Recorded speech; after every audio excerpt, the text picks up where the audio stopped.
ছাত্র দলের একজন সভাপতি আছে বাংলাদেশে, কি রাকিব না কি জানো ওনার নাম। ওনার ৬-৭ সেশন ছিল বিশ্ববিদ্যালয়ে, এখনো সভাপতি। উনি তো আমার চাচা আরো বড়। উনি সভাপতি হয় কি করে? উনি হয়তো যুব দলের সভাপতি হতে পারে, ছাত্র দলের সভাপতি ওনারে মানায় না। ৬-৭ সেশন বলছেন, আমারই ৯-১০ সেশন, আমারও বড়, তার মানে আমার দাদার বয়সী। আর সে কাল বক্তব্য দিয়েছে ইসলামী ছাত্র শিবির এরা 1971 সালে ধর্ষণ করেছে। 1971 সালে ছাত্র শিবির বাংলাদেশে ছিল। কয় সালে? 77 সালে। তা আপনি একটু চিন্তা ভাবনা করে কথা বলতে পারেন না? আমার মনে হয় মেয়াদ উত্তীর্ণ গাঁজা খেলেও মানুষ এই কথা বলতে পারে। আমি তো আমাদের কুষ্টিয়ায় গাঁজা খাওয়ার ফ্যাক্টরি আছে না, কোন জায়গা, লালনের মাজার, ওখানে যে দেখবেন মানুষ গাঁজা খেয়ে পড়ি আছে। ওখানে যারা গাঁজা খায় ওরা মেয়াদ উত্তীর্ণ গাঁজা খায় না, মেয়াদ আলা গাঁজা খায়, এই জন্য ওরা ভুল বকে না, এমনি পড়ি আছে। কিন্তু যারা এরকম উল্টা পাল্টা বকে, এই চাঁপাইনবাবগঞ্জের এই 2 জন স্বামী স্ত্রী এবং কিশোরগঞ্জের ফজু বাংলা, চুয়াডাঙ্গার দুদু মিয়া, এই ছাত্র দলের যে ভাই রাকিব ভাই, এরা যা কথা বলে, এদের প্রত্যেকটা কথা শুনলে মনে হয় এদেরকে এই বাইরে রাখলে দেশটা সমস্যা করে দাঁড়াবে, ওদেরকে পাবনায় পাঠানো দরকার। মেয়াদ উত্তীর্ণ গাঁজা খেয়ে এই সমস্ত বক্তব্যগুলো দেওয়া বন্ধ করে এ দেশটা স্বাধীন করার পেছনে যারা ভূমিকা রেখেছিল সবচাইতে বেশি, 2732 জন মানুষ অলরেডি বিদায় নিয়েছে। অন্তত তাদের স্বপ্নটা বাস্তবায়নের জন্য কিছু করেন, নাই তো নিজের কপালে আগুন লাগাবেন। এই 15 বছর পর তো আল্লাহ হালকা সুযোগ দিয়েছে, এবার যদি হাত ছাড়া করে ফেলেন না, 100 বছরে সুযোগ আসবে না, তখন গোলাম হয়ে বাঁচা লাগবে। আমরা গোলামি করতে চাই না, আমরা গোলাম হতে চাই একজনের। কার? আল্লাহ রাব্বুল আলামিন আমাদেরকে ডাক দিয়ে জানালেন, ওয়াসারিউ ইলা মাগফিরাতিম মির রাব্বিকুম ওয়া জান্নাতিন আরদুহাস সামাওয়াতু ওয়াল আরদ। এই পৃথিবীতে যত নিয়ামত আমি মানুষকে দিয়েছি, সব চাইতে বড় নিয়ামতের নাম আমার ক্ষমা, মাগফিরাত। সুতরাং আমার মাগফিরাত, আমার ক্ষমার দিকে তোমরা দৌড়াও। এই দুনিয়ায় যে লোকটা আল্লাহর ক্ষমা পাবে, মাগফিরাত পাবে, এই লোকটার জীবন সফল। আমাদের পূর্বপুরুষ যারা, আমি বিশেষ করে শহীদ আব্দুল কাদের মোল্লা রহমতুল্লাহ আলাইহির সাথে একজন ছেলে ছিল, ওনার পাশের ছেলে, ওই লোকটা আমার সাথেও 3 বছর ছিল। মাঝে মাঝে আমারে বলতো যে আপনাদের আব্দুল কাদের মোল্লা, এই লোকটা ওনাকে বলতো যে ভাই, জীবনে যা আমল আখলাক আছে, আমাদের চরিত্র যা, জীবনের এই কাজ কারবার আমল দিয়ে তো জান্নাত পাওয়া সম্ভব না, তবে জান্নাত পাওয়ার একটা রাস্তা আমি জানি, সেটা শহীদ হওয়া। যদি শহীদ হতে পারি জীবনে হয়তো আল্লাহ জান্নাত দিতে পারে। আল্লাহ তাদেরকে এমনিতে মরণ না দিয়ে শাহাদাতের মরণ দিয়ে ধন্য করে ক্ষমা করে দিয়েছেন। কারণ শহীদ যারা হয় এদের প্রথম পুরস্কার আল্লাহ তাদের আগেই ক্ষমা করে দেয়। সুবহানাল্লাহ বলতে পারেন? পরিবেশ যদি সামনে আসে, এদেশে যদি দিন কায়েমের জন্য যদি ময়দানে রক্ত দেওয়া লাগে, জীবন দেওয়া লাগে, শহীদ হওয়া লাগে, এ যশোরের মানুষ রাজি আছেন কিনা?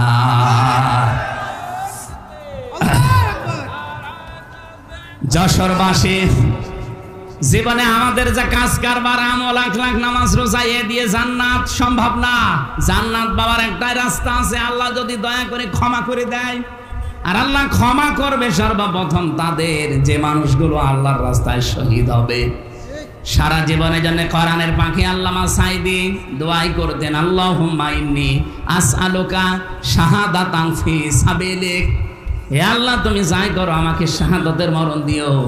আমাদের সারা জীবনের দোয়া যে সাধারণভাবে বিছানায় পড়ে তড়পায়ে মরতে চাই না, মরণ যদি আল্লাহ দাও শাহাদাতের মরণ দিও। কিয়ামতের দিন যে 4টা কাতার আল্লাহ বানাবে, তার প্রথম কাতারে থাকবে নবীরা, মিনান নাবিয়্যিনা ওয়াস-সিদ্দীকিনা ওয়াশ-শুহাদা ওয়াস-সালিহিন। দ্বিতীয় কাতারে থাকবে সিদ্দিকিন। সিদ্দিক কাকে বলে? আমরা অনেকে মনে করি সত্য কথা বললেই মনে হয় সিদ্দিক। না, আমি যে আয়াত পড়েছিলাম সূরা মরিয়মের 41 নম্বর আয়াত, ওয়াযকুর ফিল কিতাবি ইব্রাহিম, ইন্নাহু কানা সিদ্দীকান নাবিয়্যা। আল্লাহ বলেন কিতাবের ভেতরে আমি ইব্রাহিমের আলোচনা তোমাদেরকে শোনালাম, স্মরণ করো, কারণ সে ছিল আমি আল্লাহর কাছে সিদ্দিক এবং নবী। সিদ্দিক কি? ইব্রাহিম নবী আমাদের জাতির পিতা, তিনি সিদ্দিক হয়েছিলেন এই কারণে সত্যকে নিয়ে অনুসন্ধান করছিলেন, খোঁজ করছিলেন। সত্য অনুসন্ধান করে খোঁজ করে করে যখন পেয়ে গেলেন, তখন জাতির লোকদেরকে তিনি ঘোষণা দিলেন, ইন্নী ওয়াজ্জাহাতু ওয়াজহিয়া লিল্লাযী ফাতারাস সামাওয়াতি ওয়াল আরদা হানিফা ওয়া মা আনা মিনাল মুশরিকিন। তিনি সত্যকে অনুসন্ধান করে কখনো তারকা, কখনো চন্দ্র, কখনো সূর্য দেখতে দেখতে বললেন, না, সব ডুবে যায়, একটাও আমার মালিক হতে পারে না। আসমান আর জমিনের যে উদ্ভাবক, যিনি বানিয়েছেন, আমি তার দিকে আমার চেহারাকে একনিষ্ঠভাবে ঘোরালাম। ও বাংলার মানুষেরা, আজ সেই সময় এসেছে, সত্যকে সত্য অনুসন্ধান করেন। এই দেশে যত মানুষ আমরা বাস করি, কারা সত্যের পক্ষে আছে, কারা সত্যের বিপক্ষে আছে, আপনি কিন্তু নিজে টের পাচ্ছেন। সত্যকে সত্য জানার পরে দ্বিধাহীন চিত্তে কোনো পেছনের টান না নিয়ে যারা মেনে নিতে পারে, তারাই হচ্ছে আল্লাহর কাছে সিদ্দিক। আমার কথার অর্থ বুঝেছেন কিনা বলেন তো? সত্যকে সত্য জানার পরে কোনো প্রশ্ন করা যাবে না। হযরত আবু বকর যেমন সিদ্দিক ছিলেন, মেরাজের কাহিনী আবু জেহেল বিশ্বাস করে নাই, হযরত আবু বকর বিশ্বাস করার পরে নবীজি বললেন, কোনো প্রশ্ন ছাড়া এত বড় ঘটনা তুমি বিশ্বাস করে নিলে, আজকে থেকে তোমারে আমি খালি হাতে ফেরত দেব না। আজকে তোমারে আমি একটা লকব দিয়ে দিলাম, তুমি আবু বকর সিদ্দিক। এই জন্য কিয়ামতের ময়দানে যারা আবু বকর সিদ্দিকের সাথে ওই কাতারে উঠতে চান, বাংলাদেশে আজ সত্যকে সত্য জানার পরে আর পিছু টান দেওয়া যাবে? বলেন বলেন, কোনো প্রশ্ন করা যাবে না। দ্বিধাহীন চিত্তে সত্যকে মেনে যারা চলবে, তারা আল্লাহর কাছে সিদ্দিক। আল্লাহ যেন আবু বকরের কাতারে আমাদেরকেও দাঁড় করিয়ে দেন, বলেন আমিন। আল্লাহর মাগফিরাত, ক্ষমা পাওয়ার জন্য আমরা আজকে থেকে দৌড় আরম্ভ করব। জান্নাতিন আরদুহাস সামাওয়াতু ওয়াল আরদ, ওই জান্নাতের দিকে তোমরা দৌড়াও যার প্রশস্ততা আসমান আর জমিনের চাইতেও বিস্তৃত। উইদ্দাত লিল মুত্তাকিন, যেটা আল্লাহ পরহেজগার মুত্তাকি খোদা ভীরু এদের জন্য প্রস্তুত করে রেখেছেন, বলেন আমিন। খোদা ভীরু পরহেজগার হওয়ার জন্য শুধু সব্বা গায়ে দেওয়া না। আল্লাহ বলেন, আল্লাযীনা ইউনফিকুনা ফিস সাররাই ওয়াদ দাররাই ওয়াল কাযিমিনাল গায়যা ওয়াল আফিনা আনিন নাস আল্লাহু ইউহিব্বুল মুহসিনিন। যারা খরচ করে সুখে দুঃখে, যারা রাগ হলে রাগকে কন্ট্রোল করে, যারা মানুষকে সমর্থ থাকার পরও ক্ষমা করে দেয়। আল্লাহ, আমি সহ যারা এখানে বসে আছি, এই গুণগুলো আমাদের জীবনে বাস্তবায়নের তৌফিক দাও, বলেন আমিন। আমরা নারী পুরুষ যারা আছি, 5 ওয়াক্ত নামাজ নির্ধারিত সময় যখনই পারেন পড়ে নেবেন। রমজান আসলে রোজা রাখবেন। নিজের শরীর যার যেখানে আছে, পুরুষের শরীর পুরুষের কাছে, মেয়েদের শরীর মেয়েদের কাছে, এটা হেফাজতে রাখা, পর্দায় রাখা প্রত্যেকের জন্য ফরজ। স্বামী যাদের আছে, জায়েজ কথা মেনে তাদেরকে খুশি রাখবেন। স্ত্রী যাদের আছে, তাদের হক আদায় করে আপনি জান্নাত কামাই করবেন। আমার স্ত্রীর সাথে আমি ভালো ব্যবহার করি আমার আখিরাত কামাইয়ের জন্য। এই কথা বলবেন না, কারণ তার সাথে আমার সম্পর্ক চোখ বন্ধ হওয়া পর্যন্ত। চোখ বন্ধ হয়ে গেলে আমার স্ত্রীর যত আদরের মহব্বতের ভালোবাসার হোক, তার সাথে আমার আর কোনো সম্পর্ক আছে? আপনি এখন মারা যান, এই লোকটা যদি এখনই পড়ে মরে যায়, ওনার স্ত্রীকে যদি খবর দেওয়া হয় লোকটা মরে গেছে, মরে গেছে কি করবো? একটু কান্নাকাটি করবে। ওনার স্ত্রীকে যদি আপনি এখন যে বলেন যে মরে গেছে, অন্তত আজকের রাত আপনি যে খাটের উপরে থাকেন, খাটের নিচে ওনার রেখে দেব, ওর বউ জীবনও রাজি হবে? বলবো জিন আসবে, আরো 3-4 জন নিয়ে আসেন, আমরা পাহারা দেই। তাড়াতাড়ি করে মাটি দিয়ে দেবে। 2-3 দিন হয়তো কান্নাকাটি করে পাগলের মতো হয়ে যাবে। ওনারটা আমি বাদ দিলাম, আমারটাই বলছি, যেহেতু আমি যুবক মানুষ। 5-7 দিন 10 দিন খাওয়া দাওয়া বন্ধ করে পাগলের মতো হয়ে যাবে। 1 মাস 1.5 মাস পরে দেখবেন আবার স্বাভাবিক হয়ে গেছে। 4 মাস 10 দিন পরে ওর বাবা নিজে এসে মেয়েকে অন্য জায়গায় বিয়ে দিয়ে দেবে। 7 দিন পরে বাবাকে কল দিয়ে বলবে, আব্বা হামজা তো আর কি ছিল, এটা যা দিয়েছে 100 গুণ ভালো মানুষ, আর আমি কি ছিলাম। এই হচ্ছে দুনিয়া। এখানে হয়তো পোস্টারে লেখা দেখেছেন বাংলাদেশ জামাত ইসলামী মনোনীত এমপি পদপ্রার্থী। আসলে আমরা এই জগতের লোক না। আমি জীবনে কোনোদিন কল্পনাও করি না যে আমি অন্তত ইউনিয়নের মেম্বারে দাঁড়াবো, চেয়ারম্যান হব না, কারণ এই রাস্তায় আমার না। আমরা ওই যে কাবিখা আছে না, কি ওটা কাবিখা, কি কাজের বিনিময়ে খাদ্য, আর আমরা হচ্ছে অবিখা, ওয়াজের বিনিময়ে খাদ্য। আমি ওয়াজ করে খাই, অথচ সংগঠন থেকে এমন একটা দায়িত্ব চাপিয়ে দিয়েছি। মানুষ তো আগে অন্তত একটু টেস্ট করার জন্য মেম্বারে দাঁড়ায়, এরপরে চেয়ারম্যানে দাঁড়ায়, এরপরে ভাইস চেয়ারম্যানে দাঁড়ায়, এরপরে উপজেলা চেয়ারম্যানে দাঁড়ায়, এরপরে মেয়রে দাঁড়ায়, এরপরে এমপি। আর আমার 6 ধাপ বাদ দিয়ে একবারে লাগিয়ে দিয়েছে।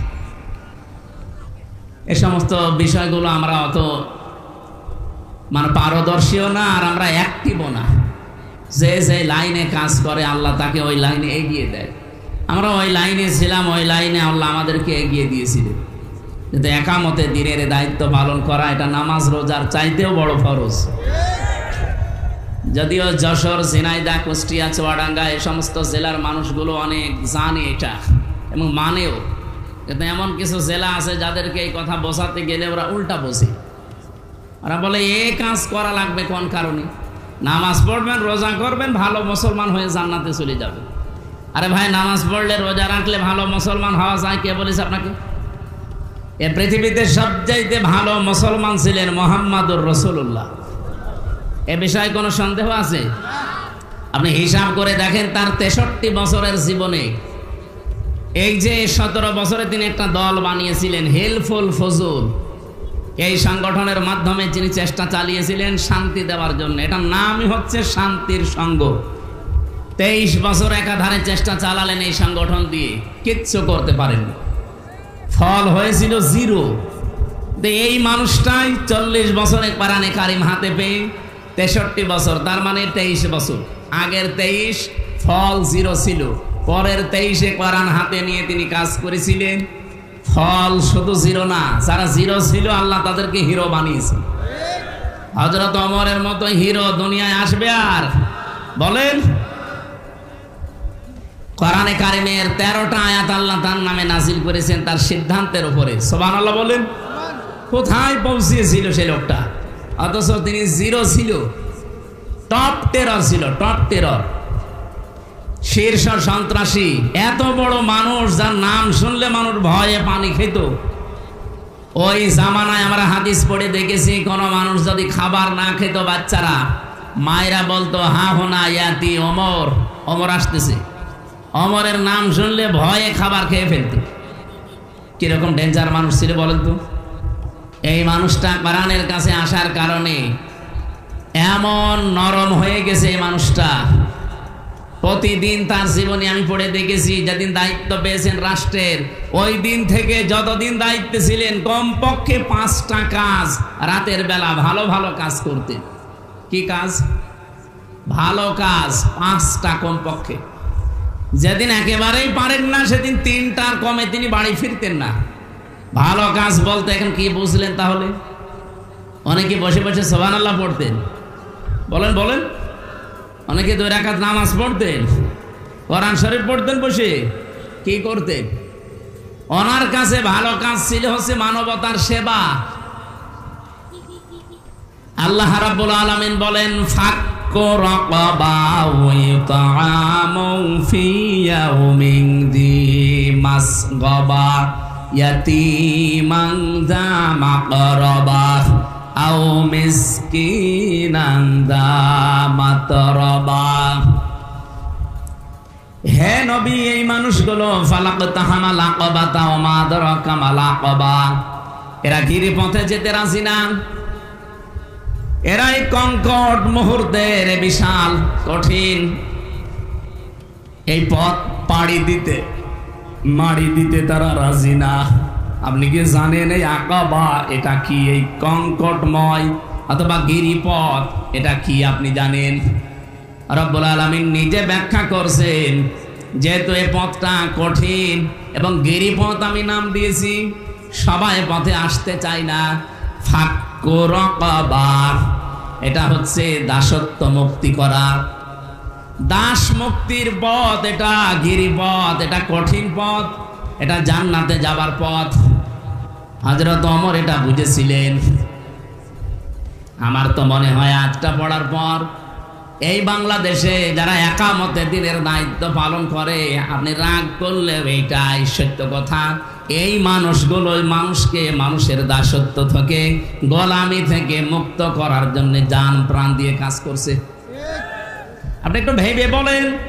এই জন্য আমাদের মানব জীবনে আমরা যদি জান্নাতি সত্যি হতে চাই আর ভালো কাজ যদি আমরা অনুসন্ধান করি, তাহলে দাসত্ব মুক্ত করার জন্য মানুষের জীবনকে মানুষ যেন মানুষের গোলামি না করে, মানুষ যেন আল্লাহর গোলাম হয়ে বিদায় নিতে পারে, এই সংক্রান্ত কাজ কারবারে হাত দেওয়া লাগবে। এখানে আল্লাহ কয়েকটা কাজের কথাও দিয়েছেন।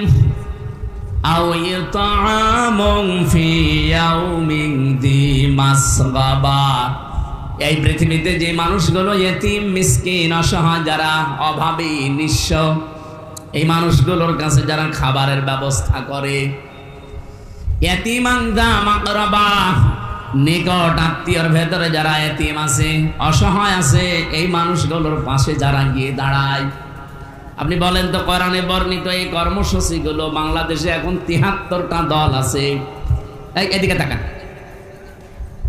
কিভাবে শুনতেছেন আপনি? এদিকে তাকান। এই যে ৭৩টা দল কাজ করছে এই দেশে, সবাই মানুষের জন্যই কাজ করে।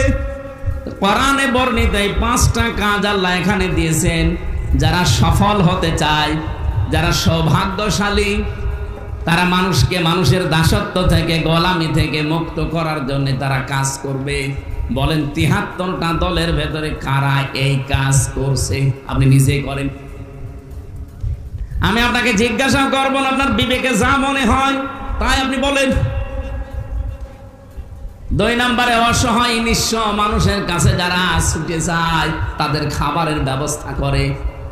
এই 54 বছর বাদ দিলাম, আপনি আগস্টের 5 তারিখের পর থেকে এই জুন মাসের 10 তারিখ, এই 10 মাস 5 দিনের হিসাব আপনি বলেন তো, বাস্তবতায় কারা এই দেশে এই 10 মাস 5 দিনের ভেতরে মানুষের কাছে খাবার নিয়ে দৌড়িয়েছে? বলেন। যারা দৌড়াবে কোরআনের সাথে তাদের মিল আছে। এই ৭৩টা দলের যারা এই কাজ করবে, মনে করবেন কোরআন দেখে দেখে তারা চলছে। 3 নম্বরে, ইয়াতিমান দা মাকরাবা, করিব থেকে এসেছে এটা। নিকট আত্মীয়র ভেতরে যদি ইয়াতিম থাকে, অসহায় থাকে, এই মানুষগুলো সেখানে ছুটে যায়, তাদের খবর রাখে।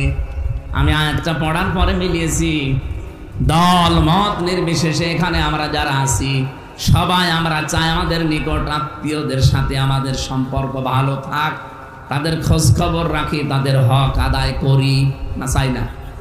বলেন বলেন। এটা 100 জনের 98 জন আজ পারি না। যাদের কারণে পারি না আপনি মন থেকে বলেন তো। আমরা সবাই চাই আমার নিজের বোনের সাথে, আমার ভাইয়ের সাথে, আমার চাচার সাথে, আমার ফুফুর সাথে, যেহেতু রক্তের সম্পর্ক এগুলো, এদের হক আমি আদায় করি, এদের পাশে গিয়ে দাঁড়ায় যদি এরা অসহায় হয়, এতিম মিসকিন হয়। কিন্তু আমি পারি না এই দায়িত্বটা পালন করতে 100 ভাগ আমার বউর কারণে। এরকম বউ দেশে নেই? এরকম ছোট মনের বউ আছে? কার হাত তোলেন তো। তাই না, আমি হাসির জন্য বলি না, এরকম বউ নেই দেশে? আছে মানে ওই যে মহিলা প্যান্ডেলে বসে আছে সব, একজন হাত তুলেছে। তো সম্মানিত মা বোনেরা, না শুধু নামাজ পড়া, রোজা রাখা আর কালো বোরকা পরা ইবাদত না। আপনার স্বামী যাদের হক আদায় করার নির্দেশ পেয়েছে আল্লাহর পক্ষ থেকে, যাদের সাথে রক্তের সম্পর্ক আছে, আপনি বারবার তাকে তাকিদ দেবেন, স্বামী তুমি আর যাই করো অন্তত রক্তের সম্পর্কগুলো ঠিক রাখো। নবীজি বলেন, কোন স্ত্রী যদি চায় যে আমার স্বামী আরো বেশি দিন বেঁচে থাক, আমার স্বামীর সম্মান, আমার স্বামীর সম্পদ মর্যাদা আরো বেড়ে যাক, সেজন্য মাঝে মাঝে স্বামীকে বারবার আদেশ দেয়, স্বামী যাই করো অন্তত রক্তের সম্পর্ক এগুলো ঠিক রাখো, এদের হক আদায় করে চলো যতটুকু পারো। কিন্তু আমরা দেখি না 100 ভাগের 98টা পরিবারে এটা আমরা পারছি না। এই যশোরের অবস্থা আমি জানি না, এই কথা বলছে না কেন? যেহেতু যাদের জন্য পারি না তারা বসে আছে সামনে। সম্মানিত মা বোনেরা, হাতে পায়ে ধরার যদি সুযোগ থাকতো আপনার হাতে পায়ে ধরতাম, আপনি জান্নাতে জীবনেও যেতে পারবেন না। কারণ আপনার এই সমস্ত আচরণের কারণে আজ অনেক স্বামী নিজে হক আদায় করতে পারছে না, মনে মনে তারা মানসিক রোগী হয়ে যাচ্ছে। একজন বলছে মার হাবা, তার মানে ও ঝামেলায় আছে। আপনি দেখেন খাদিজাতুল কুবরা রাদিয়াল্লাহু তাআলা আনহা, নবীজির স্ত্রী, জীবনে আমি তার পড়ে দেখেছি পুরা জীবনে কোনোদিন এক ওয়াক্ত নামাজ পড়েননি, একটা রোজা রাখেননি কোনোদিন, জীবনে একদিনের জন্য পর্দায় ছিলেন না, কোন দিনের জন্য একবার হজও করেননি, একটা টাকা যাকাতও দেননি। অথচ আল্লাহ নিজে তাকে সালাম দিয়েছেন জিবরাইলের মাধ্যমে এবং জান্নাতে একটা ঘর বানিয়ে তার জন্য সুসংবাদ পাঠিয়েছেন। আপনি বলেন তো কি এ মহিলা কি করেছে? জীবনে নামাজ পড়ে না, এক ওয়াক্ত রোজা রাখে না, একটা জীবনে কোনোদিন হজ করে না, যাকাত দেয়নি, একদিনের জন্য পর্দায় থাকেনি। এরপরও আল্লাহ নিজে তাকে সালাম দিল আর জান্নাতে ঘর বানিয়ে আল্লাহ তার জন্য পাঠিয়ে দিল। ওরা জীবনী পড়ে আমি এইটাই পেয়েছি, কারণ এই বিধানগুলো নাজিল হয়েছিল সব তার ইন্তেকালের পরে, এই জন্য তিনি মানতে পারেননি। আল্লাহ তাকে সালাম দেওয়া আর জান্নাত ঘর বানিয়ে তার জন্য পাঠানো, একটা কাজ তিনি জীবনে করেছিলেন। যতদিন নবীজির সংসারে ছিলেন কোনোদিন স্বামীর মনে তিনি দুঃখ দেননি। এখানে আমি সহ যারা স্বামী বসে আছে, এই এদিকে তাকান, যত স্বামী আমার দোলা ভাই সহ বলছি, যত স্বামী আমরা বসে আছি, আল্লাহর দিকে তাকিয়ে বলতে পারবেন জীবনে একদিনের জন্য আমার বউ আমাকে কষ্ট দেয়নি? হাত তোলেন তো দেখি। মুরব্বী, আমার বউ আছে? আপনি তো বউ পাননি, আপনি ফেরেশতা পেয়েছেন। বলেন তো এই স্টেজে কত মানুষ বসে আছে, একটা লোক হাত তুলতে পারেনি? আমিও পারলাম না, মিথ্যা কথা বলবো কেন? সম্মানিত মা বোনেরা, কথায় কথায় তাকিয়ে আছেন, বলেন একটা স্বামী খালি একটা বুড়ো মুরব্বী হাত তুলিস, বউ বেশি আছে না মরে গেছে আমি জানি না, একটা লোক আমরা হাত তুলতে পারলাম না যে জীবনে আমরা কোনোদিন স্ত্রীর কাছে দুঃখ পাইনি, এরকম কেউ নেই। অথচ খাদিজাকে সালাম দিয়েছে আল্লাহ, জান্নাতে ঘর বানিয়ে পাঠিয়েছে একটা কারণে, তিনি তো নামাজ পড়তে পারেননি, রোজা রাখেননি, একদিনে পর্দায়ও থাকেননি, কারণ এই বিধানগুলো নাজিল হয়েছিল সব তার মরে যাওয়ার পর, ইন্তেকালের পর। কত বড় দামি জায়গা এটা, এই জায়গাটা আজ নষ্ট করছেন আপনারা। একটু মনটা উদার করতে পারেন না? আপনার এই ন্যারো মাইন্ডের কারণে হাজারো স্বামী আজ মানসিক রোগী হয়ে আস্তে আস্তে মরে যাচ্ছে। কিছু বলতেও পারি না, কিছু বললে তো আবার মামলা হয়ে যাবে। নারী নির্যাতনকারী মামলা দেশে হয়, পুরুষ নির্যাতনকারী মামলা আছে, এইটা হওয়া দরকার। চাচা এর সাথে কি করিয়েছে, যতদিন ছিল অন্তত এই আইনটা পাস করতে পারতো না, যে নারী নির্যাতনকারী আইন যেমন আছে পুরুষ নির্যাতনকারী আইনও বানিয়ে দিলাম। এতিমান দা মাকরাবা খুব গুরুত্বপূর্ণ জিনিস, এটা সবার দ্বারা সম্ভব না। যেই পরিবারে প্রতি সপ্তাহে অন্তত কোরআনে হাদিসের 2টা করে বৈঠক করা হয়, সপ্তাহে 2টা না হলেও 1টা করে করা হয়, ওই পরিবারটা এভাবে গড়ে ওঠে। আর এই ট্রেনিং দেওয়া হয় বাংলাদেশ জামাত ইসলামী আর ইসলামী ছাত্র শিবিরে। আপনি বলেন, আমি যে পরীক্ষিত এই জন্য বললাম, প্রতিদিন 9টা করে ঘর পূরণ করা লাগে, এর ভেতরে একটা ঘর আছে পারিবারিক বৈঠক। আপনি সপ্তাহে 2টা করেন কিনা বা টিক মেরে প্রতি মাসে দায়িত্বশীলকে দেখানো লাগবে যে হ্যাঁ আমি সপ্তাহে 2টা বা 1টা করে করি।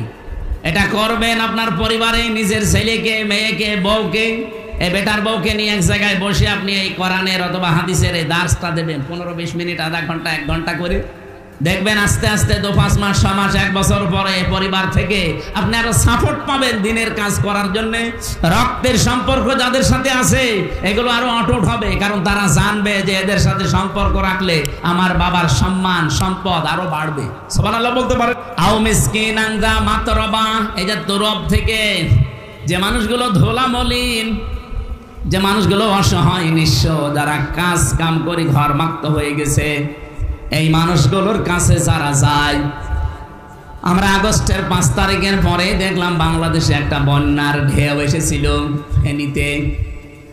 আমাদের পাশের যে প্রতিবেশী, তারা এমন প্রতিবেশী যে আমাদের কোনো সময় পানিতে মারে, কোনো সময় আগুনে মারে, হয়তো শুকিয়ে ফেলে অথবা ডুবিয়ে দেয়।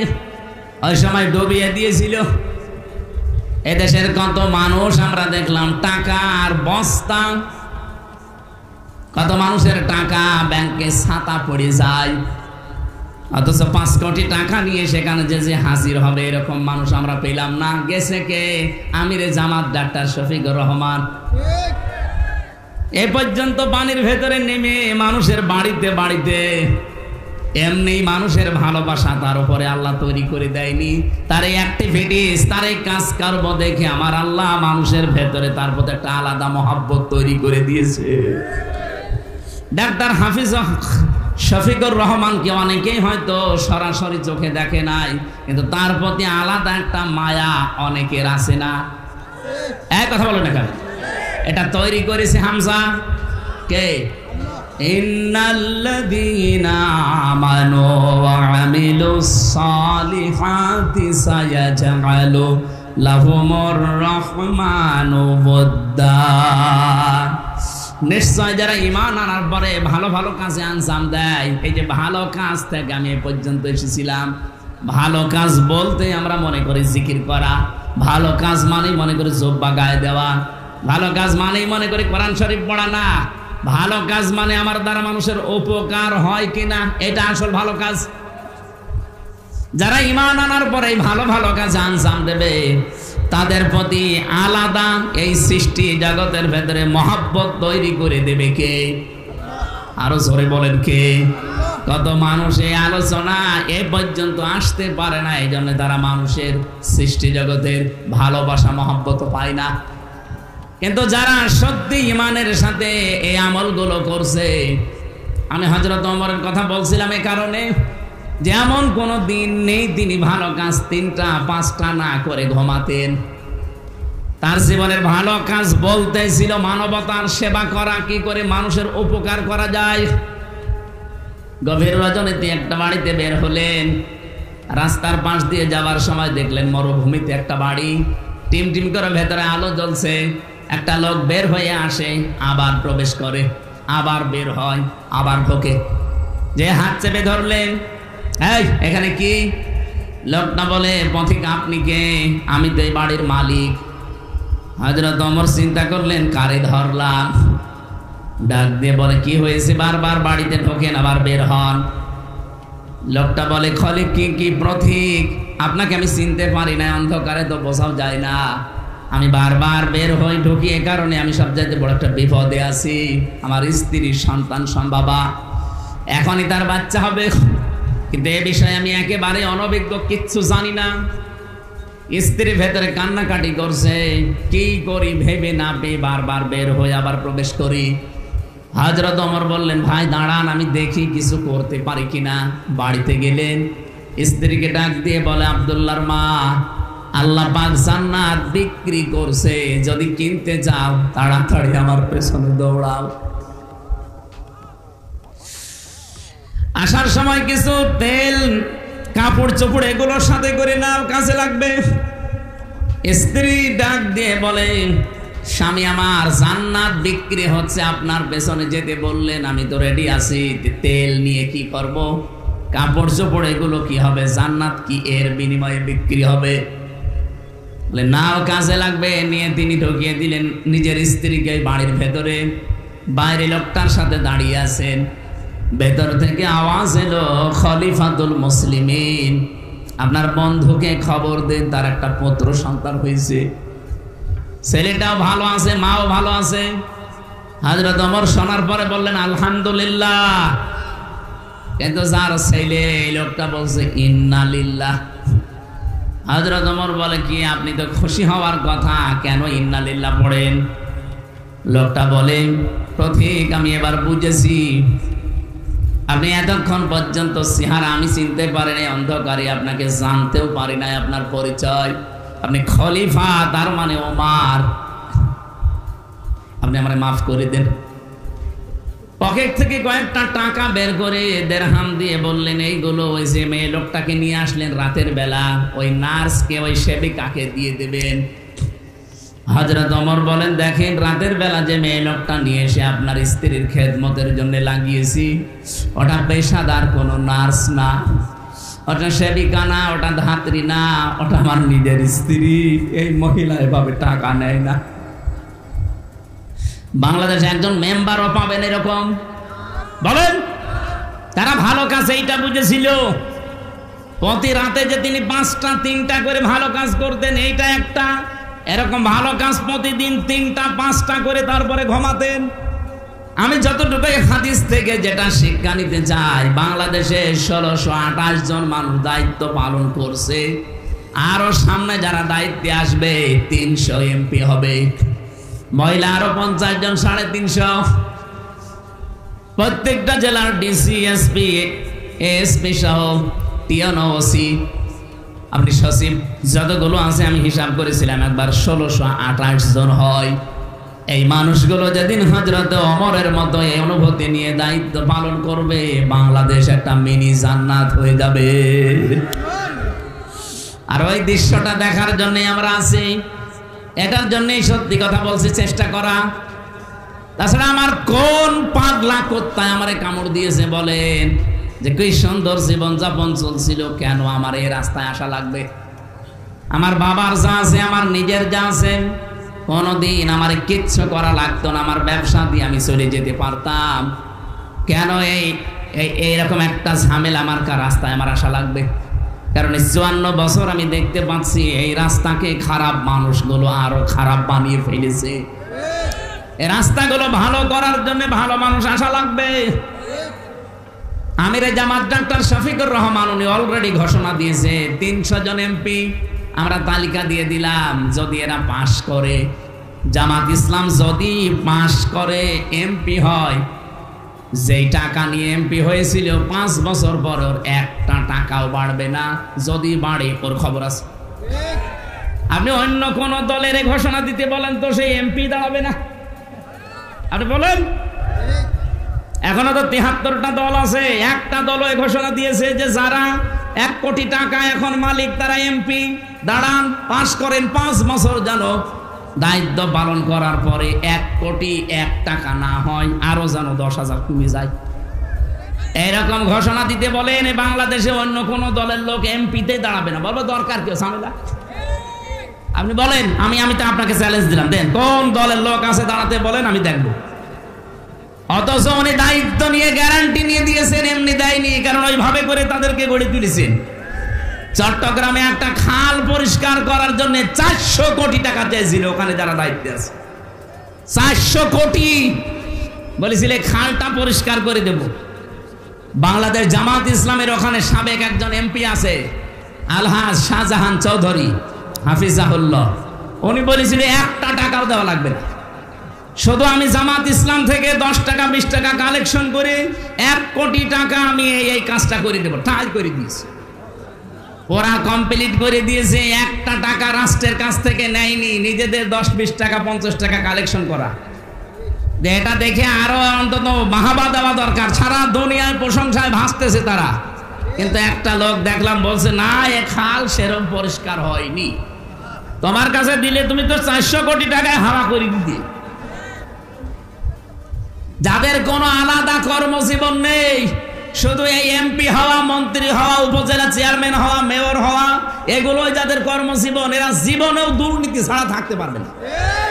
আমার আলাদা কর্মজীবন আছে, আমি ব্যবসা করি, আমার ওইটা থেকে অন্তত যা আছে চলে যায়, আমার এগুলো রাস্তায় কোনো দরকার নেই। আর আমি গ্যারান্টিও দিয়েছি আমার আমিরে জামাতের এই কথার সাথে একত্রতা ঘোষণা করে, আমার যে দায়িত্ব মাথার উপরে দিয়েছে, যদি আল্লাহ আমাকে ওই জায়গায় নিয়ে যায়, 5 বছর পরে আমার যে টাকা আছে আরো 50,000 কমে যাবে, 1 টাকাও বাড়বে না। এই বলেন তো, এই রাস্তায় এসেই আমার কি দুনিয়ার দিক থেকে লাভ হয়েছে না ক্ষতি হয়েছে? আমি দেশে বিদেশে আমি আকিস গ্রুপের খতিব ছিলাম, কত জায়গায় যেতে পারতাম, টাকা শুধু নাড়তাম। কিন্তু এই ঝামেলা ঘাড়ে নিয়ে যদি আল্লাহ কিছু দিয়েই দেয়, 1 টাকা তো আর মেরে খেতে পারবো না, ওই অবিখা ওয়াজের বিনিময়ে খাদ্য খাওয়া লাগবে। কিন্তু আমার এই মাঝখান থেকে কি হইলো, এই খালি মানুষের পেছনে দৌড়াদৌড়ি।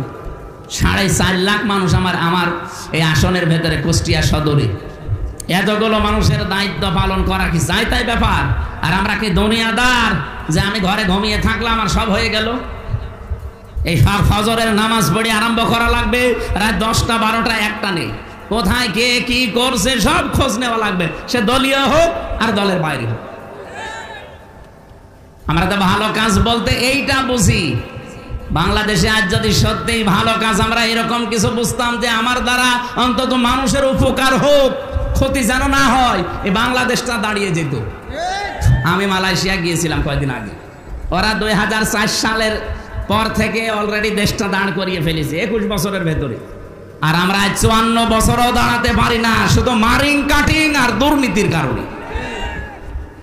বিশ্বের যতগুলো দেশ এবছরে আমি ঘুরেছি, উন্নত দেশ, সবগুলো দাঁড়িয়ে গেছে, শুধু দুর্নীতি নেই আর খাদ্যে ভেজাল নেই। খাদ্যে ভেজাল না থাকলে শরীরে অসুখ বিসুখ কম হয়।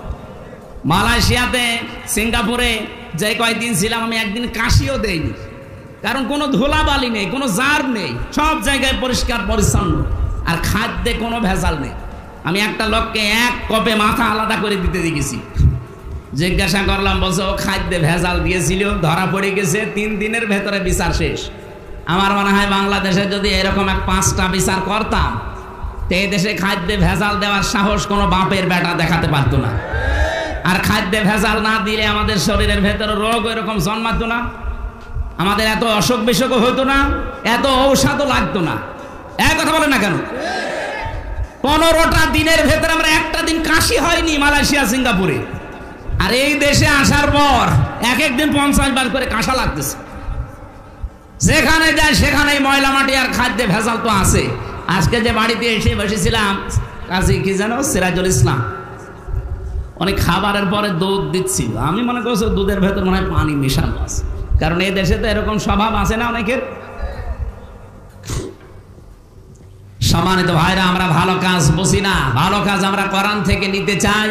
এই জন্য এই ঝামেলাপূর্ণ রাস্তায় আমাদের এখন আশা লাগতেছে। আর তাফসির মাহফিল, ওয়াজ মাহফিল, এই সমস্ত জায়গাগুলোতে কোরআনের এই কথাগুলো বলা হয় না। শুধু মরার পরে কি হবে আর মরা মানে জন্মের আগে কি হবে এই কথা বলা হতো। এই 3.5 হাত বডি এই মাটির উপরে কিভাবে চলবে এই কথাগুলো আমরা বলতে পারতাম না, এই জন্য আমরা বুঝতামও না। কেউ যদি বলতো এটা রাজনীতি। এই যে চাঁপাইনবাবগঞ্জের 2 জন স্বামী আর স্ত্রী আছে, এনারা মুফাসসিরে কোরআন, ভারতের কামান, মুজাদ্দিদে জামান। এরা এখন এই দেশের মানুষদেরকে বলছে বাংলাদেশ জামাত ইসলামী নাকি কোরআন নিয়ে ধর্ম নিয়ে রাজনীতি করে। আরে বেটি, কোরআন নিয়ে ধর্ম নিয়ে রাজনীতি না করলে, রাজনীতি যদি অন্য কিছু নিয়ে করে সে তো দুর্নীতি করবে। বলেন, যারা বাংলাদেশে কোরআন বাদ দিয়ে রাজনীতি করে দেখবেন তারাই দুর্নীতিবাজ। আর যারা কোরআন নিয়ে রাজনীতি করেছিল, মাওলানা মতিয়ার রহমান নিজামী রহমতুল্লাহ আলাইহি মন্ত্রী ছিল। আপনি হিসাব করতে পারেন, চেয়ারম্যান না, মেম্বার না, মন্ত্রী। 5 বছর মন্ত্রী চালিয়ে 36 টাকা ফেরত দিয়েছে। পৃথিবীর ইতিহাসে এই প্রথম। আপনি এর চাইতে আর কি প্রমাণ চান বলেন তো? 5টা বছর 2টা মন্ত্রী চালিয়েছে। টাকা পয়সা আরো তো উল্টা পাল্টা করা দরকার না। বাজেট যা শেষ করে 36 টাকা বেঁচেছিল ওটা রাষ্ট্রকে ফেরত দিয়েছে। এই 54 বছরে আর কেউ বেরিয়েছে? তা আপনি আর কি দেখতে চান? যে না আমরা আরো দেখবো, তো কি দেখবেন বলেন? খালি উল্টা পাল্টা যে ফতোয়া দেন। সুযোগ না দিলে কাজ করবে কি করে তারা? আমার মনে হয় মানুষগুলোকে মানুষ বলা ঠিক না, এগুলো ফেরেশতার মতো। 36টা টাকা কি ফেরত দেওয়ার মতো? তাও ফেরত দিয়ে দিয়েছে। আমি নিজে তার একটা টিসিতে ছিলাম, ওটা 2000 সালে। এই মানুষটা একবার এসেছিল ওই সময়, উনি দেখি দুপুরের খাবার, ওরে বাবারে, রাষ্ট্রের পক্ষ থেকে তো কত কিছু করা দরকার, দলীয় পক্ষ থেকে কত কিছু করা দরকার, কেন্দ্রীয় লিডার, আর উনি নিজে বাড়ি থেকে খিচুড়ি রান্না করে নিয়ে এসেছে স্ত্রীর কাছ থেকে টিফিন বাটিতে, ওইটা দেখলাম বের করে খাচ্ছে। বাংলাদেশে এর চাইতে আপনি কি দেখবেন? না, তার বাড়ি এখনো পর্যন্ত এই খড়ের বাড়ি, চারিদিকে দেওয়াল দেওয়া মাটির, আর উপরে খড়, একটা মন্ত্রী।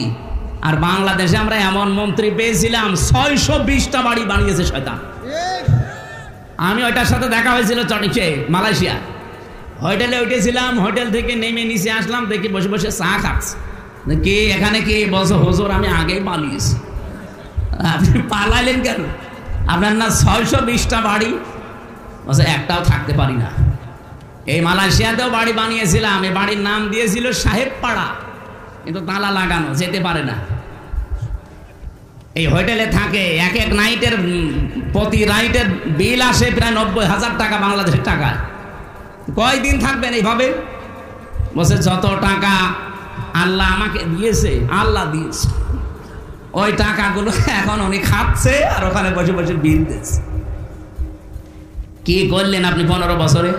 620টা বাড়ি বানিয়েছেন, একটা বাড়িতেও থাকতে পারেন না, এখন থাকেন হোটেলে। আর মাওলানা মতিয়ার রহমান নিজামী রহমতুল্লাহ আলাইহি, কি আলী হাসান মুজাহিদ রহমতুল্লাহ আলাইহি, এই মানুষগুলো মন্ত্রী ছিল। বাড়ি ঘরের অবস্থা দেখেন। ঢাকাতে তো বাড়ি নেই, পাবনাতে বাড়ি আছে, ফরিদপুরে বাড়ি আছে, নিজেদের গ্রামের বাড়ি খড় কোটা দিয়ে বানানো। আল্লাহর ওলি দেখার জন্য আটরশি যান, আল্লাহর ওলি দেখার জন্য আপনি সেই চট্টগ্রামে চলে যান। আল্লাহর ওলি তো ওই মানুষগুলো যারা সমর্থ থাকার পরও দুর্নীতি করে না। বলেন, আজকের যিনি দ্বিতীয় বক্তা কি? মাওলানা মাগরিব হোসেন নাকি যেন না? এই মাগরিব হোসেন যদি উনি ইমাম সাহেব মনে করে, উনি যদি বলে আমি ভালো মানুষ, ঘোষ খাই না, পরে ঘোষ কেটে দেবে? পরে ঘোষ কেউ দেবে জীবনে 1 টাকা? কিন্তু চৌগাছা থানার টিওনো যারা আছেন, ওসি যিনি আছেন, এই জেলার যশোরের এসপি যিনি আছেন, উনি যদি বলে আমি ঘোষ খাই না, ওটা আল্লাহর ওলি। এইরকম মানুষ তো এখন প্রত্যেক জেলায় জেলায় না। আমরা এটাই তৈরি করতে চাই যে মানুষগুলো উল্টা পাল্টা বোঝেন, এরপরও মানুষকে বিভ্রান্ত করার জন্য শুধু এদের উপরে দোষ চাপিয়ে দেন। আর এদের মতো একটা মানুষ খুঁজে বের করেন আপনি। আপনার তো পুরা বডি দুর্নীতিতে পরিপূর্ণ করা, আর এদের ভেতরে একটা টাকা চাঁদাবাজির কোনো মামলা আজ পর্যন্ত হয়নি। সুবহানাল্লাহ বলতে পারেন না? এই যশোরের একজনের বিরুদ্ধে হয়েছিল একবার, কি সাখাওয়াত হোসেন নাকি নাম জানি, দল থেকে বহিষ্কার করে এখন জেলখানায় পর্যন্ত গিয়েছি। একটা টাকা দুর্নীতির কোনো কিচ্ছু পাওয়া যায় না, কারণ এই মানুষগুলো দায়িত্ব চেয়ে নেয় না। আমার যে আসনে অধ্যাপক ফরহাদ স্যার, উনি কলেজের অধ্যাপক, হাজার হাজার ছাত্র আছে আমার মতো তার। সেই লোকটা সেই ছাত্র জীবন থেকে রাজনীতি করে আসতেছে, এতদিন পর্যন্ত প্রচার প্রসারণা সব ছিল। হঠাৎ করে উনি অসুস্থ, সিদ্ধান্ত দিয়েছে সংগঠন যে আপনি বসে যান, বিশ্রামে যান, আমি রামজান নাম ঘোষণা দিয়ে দিলাম। আমিও জানি না, উনিও জানি না, হাসি মুখে বলছে অসুবিধা নেই। এর নাম তো সামি'না ওয়া আতানা। অন্য দলের লোক হয়তো যদি বলেন তো আমার মাথা ফাটিয়ে 2-3 ভাগ করে দিত না। আপনি কি কি ভাবেন? কি খালি বলে এদের আকীদা ঠিক নেই। আকীদার কি পেয়েছেন আপনি? বাংলাদেশ জামাত ইসলামের আকীদা হচ্ছে এ জমিন আল্লাহর, বিধান চলবে আল্লাহ।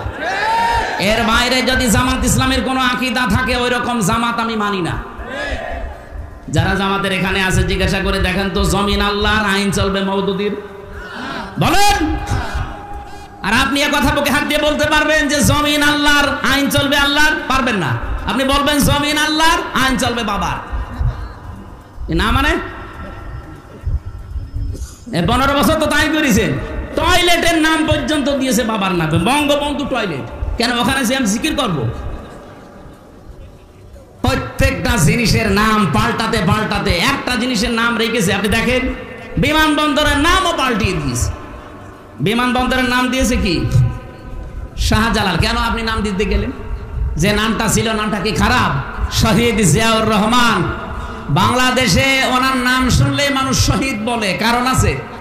ওনাকেও মানুষ মেরে ফেলেছে, শেখ মুজিবুর রহমানকেও মেরে ফেলেছে। এটা আজ পর্যন্ত কোনদিন শুনেছেন যে শহীদ বঙ্গবন্ধু? কেন বলে না কেন? কারণ শহীদ হওয়ার জন্য আগে যে কাজগুলো করা লাগে একটা কাজও তার জীবনে নেই। কিন্তু জিয়াউর রহমানের জীবনে এমন বহু কাজ আমরা পেয়েছি। আরাফাতের ময়দানে লক্ষ লক্ষ জিয়া গাছ লাগিয়েছে, নিম গাছ।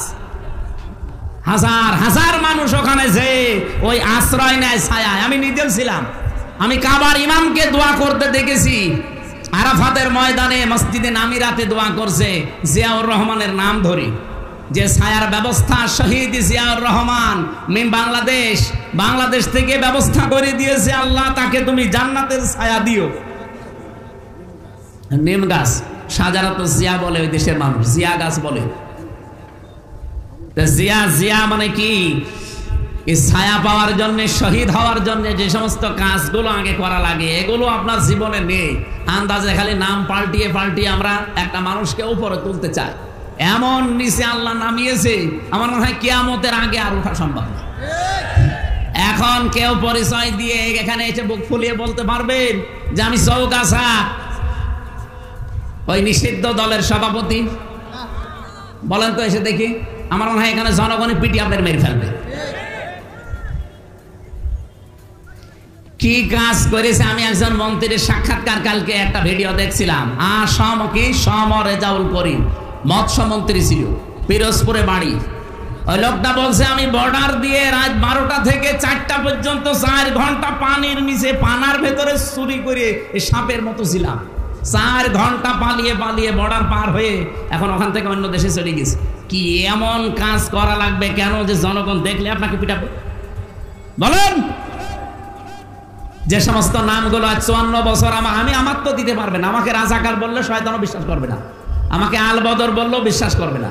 হ্যাঁ, কি বলা যায় যে চেতনায় রাজাকার, এতটুকু আপনি না মামলা দিতে পারেন। এ মামলা তো মানে মানুষ বিশ্বাস করে না, এই জন্য আমার নামের ওপরে মামলা দিত। আমি নাকি আনসারুল্লাহ বাংলা টিমের প্রধান।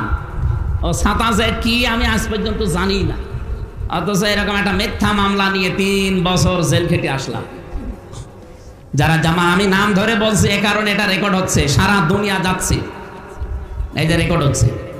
বাংলাদেশ জামাত ইসলামীকে যারা রাজাকারের দল বলে সে 1971 সালের এই কাজগুলো কাদাগুলো তাদের নামে ছিটিয়ে দে।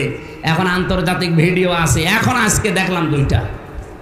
এই ভিডিওর ভেতরে রাজাকার যে মানুষগুলোকে দেখলাম একটার মুখেও দাড়ি নেই, শুধু গোপ আছে।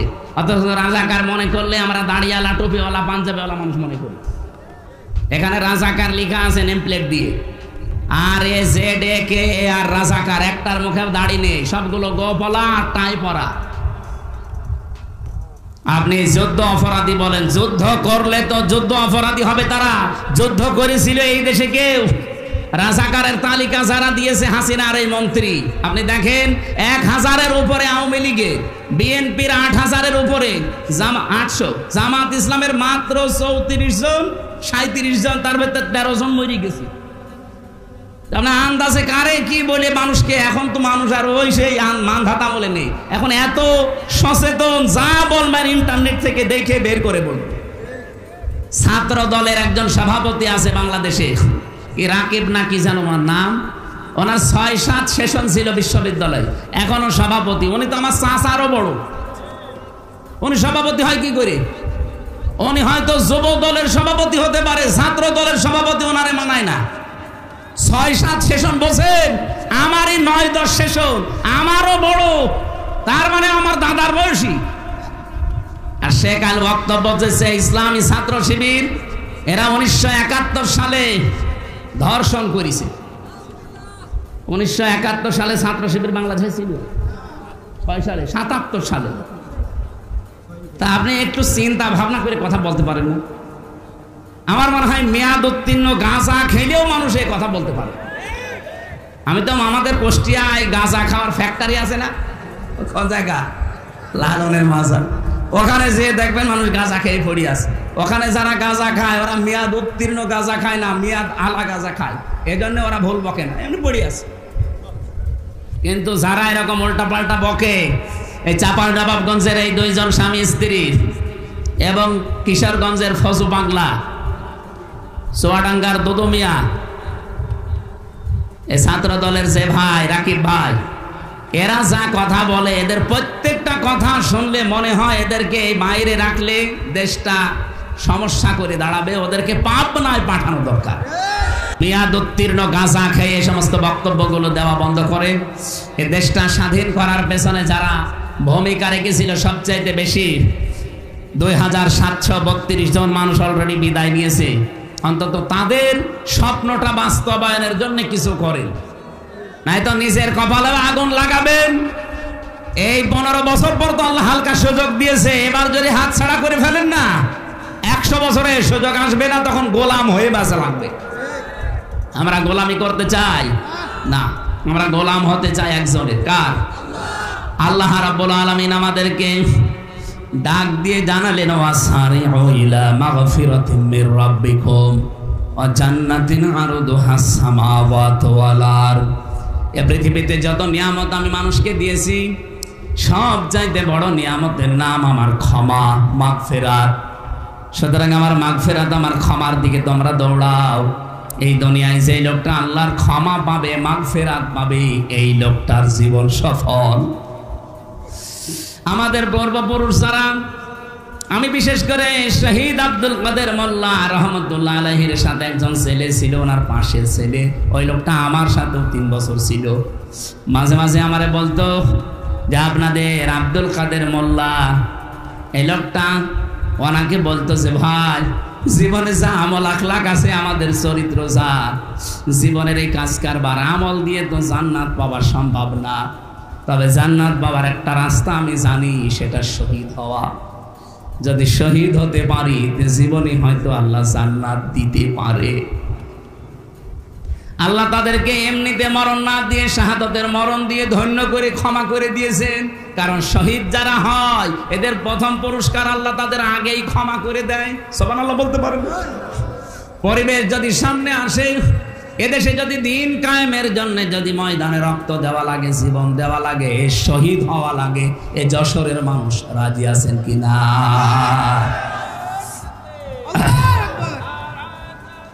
যশোরবাসী জীবনে আমাদের যা কাজ কারবার আমল আখলাক নামাজ রোজা এ দিয়ে জান্নাত সম্ভব না।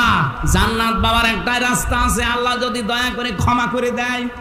আর আল্লাহ ক্ষমা করবে সর্বপ্রথম তাদের যে মানুষগুলো আল্লাহর রাস্তায় শহীদ হবে। সারা জীবনের জন্য কোরআনের পাখি আল্লামা সাইদি দোয়াই করতেন, আল্লাহুম্মা ইন্নী আসআলুকা শাহাদাতান ফি সাবিলিক। হে আল্লাহ তুমি যাই করো আমাকে শাহাদাতের মরণ দিও।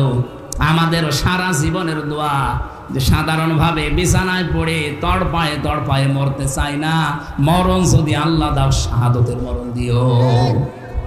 কিয়ামতের দিন যে 4টা কাতার আল্লাহ বানাবে, তার প্রথম কাতারে থাকবে নবীরা, মিনান নাবিয়্যিনা ওয়াস-সিদ্দীকিনা ওয়াশ-শুহাদা ওয়াস-সালিহিন। দ্বিতীয় কাতারে থাকবে সিদ্দিকিন। সিদ্দিক কাকে বলে? আমরা অনেকে মনে করি সত্য কথা বললেই মনে হয় সিদ্দিক। না, আমি যে আয়াত পড়েছিলাম সূরা মরিয়মের 41 নম্বর আয়াত, ওয়াযকুর ফিল কিতাবি ইব্রাহিম ইন্নাহু কানা সিদ্দীকান নাবিয়্যা। আল্লাহ বলেন কিতাবের ভেতরে আমি ইব্রাহিমের আলোচনা তোমাদেরকে শোনালাম, স্মরণ করো, কারণ সে ছিল আমি আল্লাহর কাছে সিদ্দিক এবং নবী। সিদ্দিক কি? ইব্রাহিম নবী আমাদের জাতির পিতা, তিনি সিদ্দিক হয়েছিলেন এই কারণে সত্যকে নিয়ে অনুসন্ধান করছিলেন, খোঁজ করছিলেন। সত্য অনুসন্ধান করে খোঁজ করে করে যখন পেয়ে গেলেন, তখন জাতির লোকদেরকে তিনি ঘোষণা দিলেন, ইন্নী ওয়াজ্জাহাতু ওয়াজহিয়া লিল্লাযী ফাতারাস সামাওয়াতি ওয়াল আরদা হানিফা ওয়া মা আনা মিনাল মুশরিকিন। তিনি সত্যকে অনুসন্ধান করে কখনো তারকা, কখনো চন্দ্র, কখনো সূর্য দেখতে দেখতে বললেন না, সব ডুবে যায়, একটাও আমার মালিক হতে পারে না। আসমান আর জমিনের যে উদ্ভাবক, যিনি বানিয়েছেন, আমি তার দিকে আমার চেহারাকে একনিষ্ঠভাবে ঘোরালাম। ও বাংলার মানুষের আজ সেই সময় এসেছে সত্যকে সত্য অনুসন্ধান করেন। এই দেশে যত মানুষ আমরা বাস করি, কারা সত্যের পক্ষে আছে, কারা সত্যের বিপক্ষে আছে, আপনি কিন্তু নিজে টের পাচ্ছেন। সত্যকে সত্য জানার পরে দ্বিধাহীন চিত্তে কোন পেছনের টান না নিয়ে যারা মেনে নিতে পারে তারাই হচ্ছে আল্লাহর কাছে সিদ্দিক। আমার কথার অর্থ বুঝেছেন কিনা বলেন তো? সত্যকে সত্য জানার পরে কোনো প্রশ্ন করা যাবে না। হযরত আবু বকর যেমন সিদ্দিক ছিলেন, মেরাজের কাহিনী আবু জেহেল বিশ্বাস করে নাই। হযরত আবু বকর বিশ্বাস করার পরে নবীজি বললেন, কোন প্রশ্ন ছাড়া এত বড় ঘটনা তুমি বিশ্বাস করে নিলে, আজকে থেকে তোমারে আমি খালি হাতে ফেরত দেব না। আজকে তোমারে আমি একটা লকব দিয়ে দিলাম, তুমি আবু বকর সিদ্দিক। এই জন্য কিয়ামতের ময়দানে যারা আবু বকর সিদ্দিকের সাথে ওই কাতারে উঠতে চান, বাংলাদেশে আজ সত্যকে সত্য জানার পরে আর পিছু টান দেওয়া যাবে? বলেন বলেন, কোনো প্রশ্ন করা যাবে না। দ্বিধাহীন চিত্তে সত্যকে মেনে যারা চলবে তারা আল্লাহর কাছে সিদ্দিক। আল্লাহ যেন আবু বকরের কাতারে আমাদেরকেও দাঁড় করিয়ে দেন, বলেন আমিন। আল্লাহর মাগফিরাত ক্ষমা পাওয়ার জন্য আমরা আজকে থেকে দৌড় আরম্ভ করব। জান্নাতিন আরদুহাস সামাওয়াতু ওয়াল আরদ, ওই জান্নাতের দিকে তোমরা দৌড়াও যার প্রশস্ততা আসমান আর জমিনের চাইতেও বিস্তৃত। উইদ্দাত লিল মুত্তাকিন, যেটা আল্লাহ পরহেজগার মুত্তাকি খোদা ভীরু এদের জন্য প্রস্তুত করে রেখেছেন, বলেন আমিন। খোদা ভীরু পরহেজগার হওয়ার জন্য শুধু চোখ বাঁকায় দেওয়া না। আল্লাহ বলেন, আল্লাযীনা ইউনফিকুনা ফিস সাররাই ওয়াদ দাররাই ওয়াল কাযিমিনাল গায়যা ওয়াল আফিনা আনিন নাস আল্লাহু ইউহিব্বুল মুহসিনিন। যারা খরচ করে সুখে দুঃখে, যারা রাগ হলে রাগকে কন্ট্রোল করে, যারা মানুষকে সমর্থ থাকার পরও ক্ষমা করে দেয়। আল্লাহ আমি সহ যারা এখানে বসে আছি, এই গুণগুলো আমাদের জীবনে বাস্তবায়নের তৌফিক দাও, বলেন আমিন। আমরা নারী পুরুষ যারা আছি 5 ওয়াক্ত নামাজ নির্ধারিত সময় যখনই পারেন পড়ে নেবেন। রমজান আসলে রোজা রাখবেন। নিজের শরীর যার যেখানে আছে, পুরুষের শরীর পুরুষের কাছে, মেয়েদের শরীর মেয়েদের কাছে, এটা হেফাজতে রাখা, পর্দায় রাখা প্রত্যেকের জন্য ফরজ। স্বামী যাদের আছে জায়েজ কথা মেনে তাদেরকে খুশি রাখবেন। স্ত্রী যাদের আছে তাদের হক আদায় করে আপনি জান্নাত কামাই করবেন। আমার স্ত্রীর সাথে আমি ভালো ব্যবহার করি আমার আখিরাত কামাইয়ের জন্য। এই কথা বলেন না কেন? কারণ তার সাথে আমার সম্পর্ক চোখ বন্ধ হওয়া পর্যন্ত। চোখ বন্ধ হয়ে গেলে আমার স্ত্রীর যত আদরের মহাব্বতের ভালোবাসার হোক, তার সাথে আমার আর কোনো সম্পর্ক আছে? আপনি এখন মারা যান, এই লোকটা যদি এখনই পড়ে মরে যায়, ওনার স্ত্রীকে যদি খবর দেওয়া হয় লোকটা মরে গেছে, মরে গেছে কি করবো? একটু কান্নাকাটি করবে। ওনার স্ত্রীকে যদি আপনি এখন যে বলেন যে মরে গেছে, অন্তত আজকের রাত আপনি যে খাটের ওপরে থাকেন, খাটের নিচে ওনারা রেখে দেব, ওর বউ জীবনও রাজি হবে? বলবো জিন আসবে, আরো 3-4 জন নিয়ে আসেন, আমরা পাহারা দেই। তাড়াতাড়ি করে মাটি দিয়ে দেবে। 2-3 দিন হয়তো কান্নাকাটি করে পাগলের মতো হয়ে যাবে। ওনারটা আমি বাদ দিলাম, আমারটাই বলছি, যেহেতু আমি যুবক মানুষ। 5-7 দিন 10 দিন খাওয়া দাওয়া বন্ধ করে পাগলের মতো হয়ে যাবে। 1 মাস 1.5 মাস পরে দেখবেন আবার স্বাভাবিক হয়ে গেছে। 4 মাস 10 দিন পরে ওর বাবা নিজে এসে ওর মেয়েকে অন্য জায়গায় বিয়ে দিয়ে দেবে। 7 দিন পরে বাবাকে কল দিয়ে বলবে, আব্বা হামজা তো আর কি ছিল, এটা যা দিয়েছেন 100 গুণ ভালো মানুষ, আর আমি কি ছিলাম। এই হচ্ছে দুনিয়া। সুতরাং আমরা আখিরাতের কাজ তৈরি করার চেষ্টা চালাই। এখন যেহেতু আমাদের সময় আর 5 মিনিট আছে।